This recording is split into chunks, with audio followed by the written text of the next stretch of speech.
Today, everyone. Today we'll discuss Unit 2, Quantum Theory and Atomic Structure. This tutorial is provided by the Diliman Learning Source Center 2023 to 2024 for Chem 16. So these are our objectives for this topic. We'll go through each objective one by one as we discuss the topic. So for objective number 1, let's discuss the relationship between wavelength, frequency, and energy.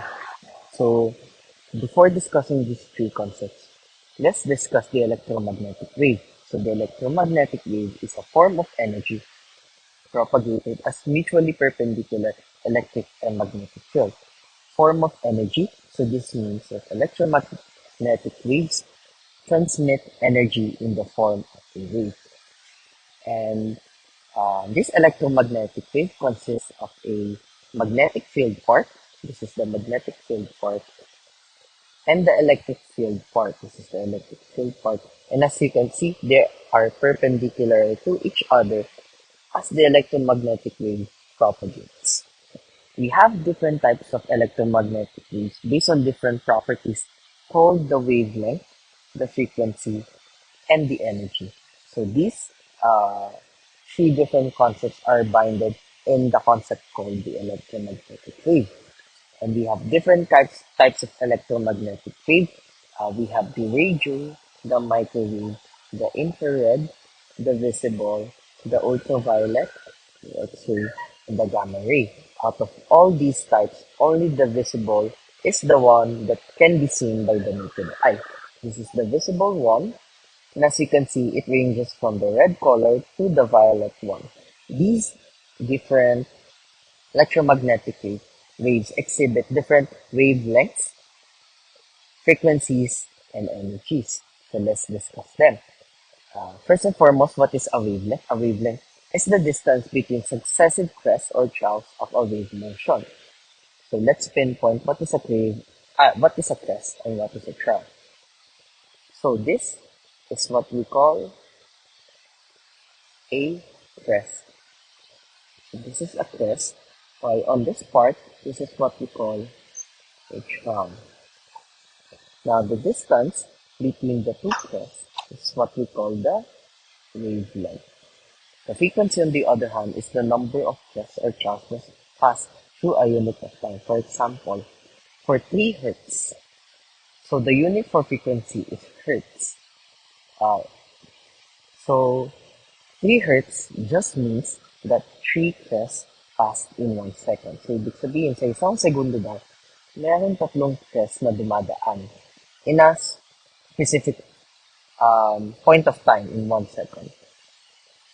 Now, what is speed naman? So, speed is a distance a wave moves per unit time. So, its SI unit is meters per second.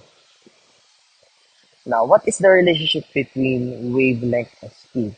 The speed of an electromagnetic wave is constant for all different types.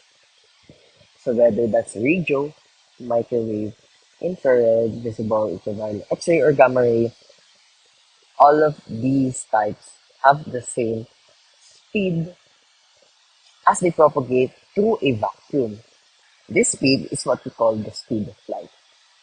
And later on, we'll discuss what is this equation and what is this equation. So let's discuss first the relationship between wavelength, frequency, and energy.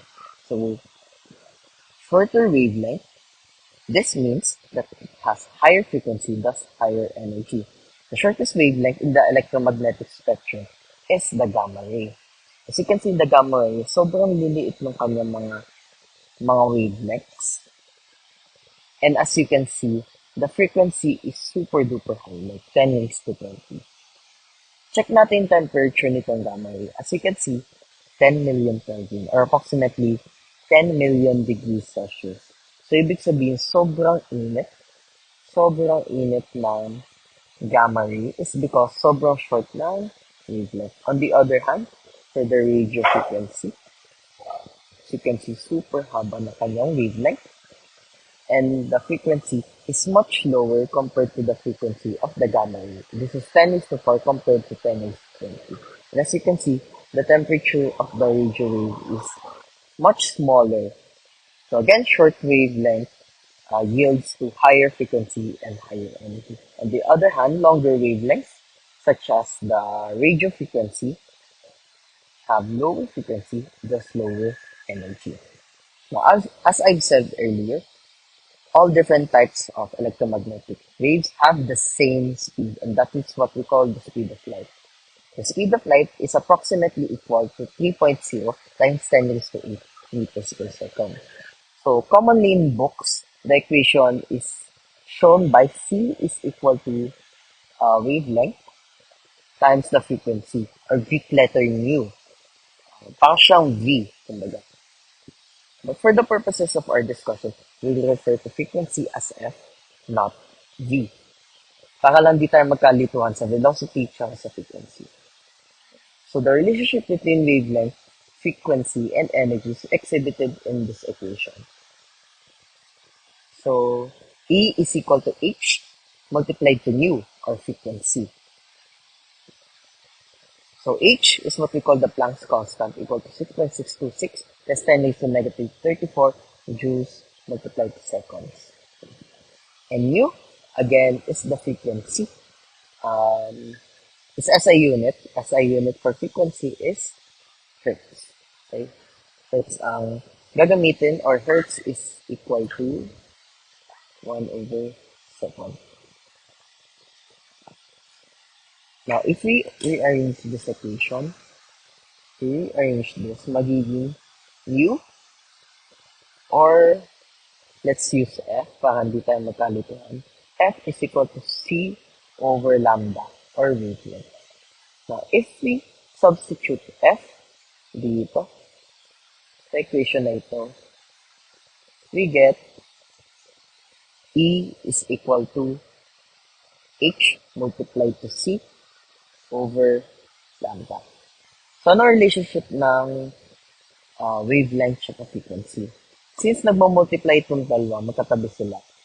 As you increase the frequency, the wavelength decreases. So, they are indirectly proportional to each other.